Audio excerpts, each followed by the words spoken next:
He is fond of horses. Ay mga horses niya po ay talagang mamahalin po.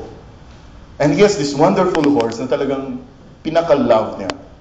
So he prayed to God na sabi niya, take care of my horse, Lord. Sabi niya kasi mahal na mahal ko ito. And one day, nagulat lamang po siya, ang kabayo niya po nawala. And he was really mad. Sabi niya, yun na lang yung libangan ko, tapos nawala pa. So he was really very mad and he would not speak to anybody. Until after 2 weeks, bumalik po yung kabayo niya, may dala pang siyam.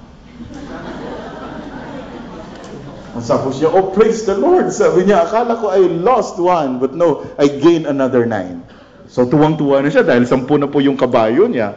Ang ginawa niya po, sinakyan niya ang lahat. Ay yung isa ay hindi niya na-calculate, hindi niya na-tame.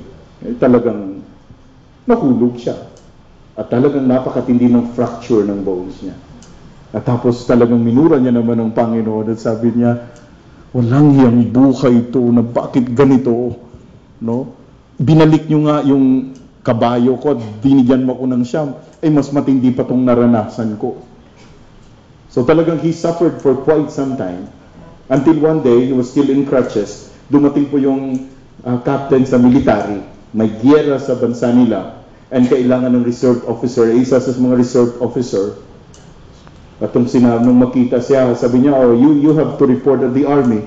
Pero nung makitang naka-crutches siya, sabi sa kanya, oh, you saved yourself. Hindi ka na kayon pwedeng mag-serve dahil you have broken your leg and you are exempted. At sabi niya, Panginoon, salamat po sa pilay. No? My dear friends, there are times when talagang hindi natin mapapataw how God works in our lives.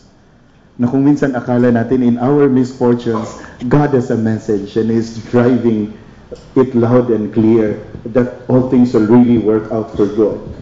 Sa aming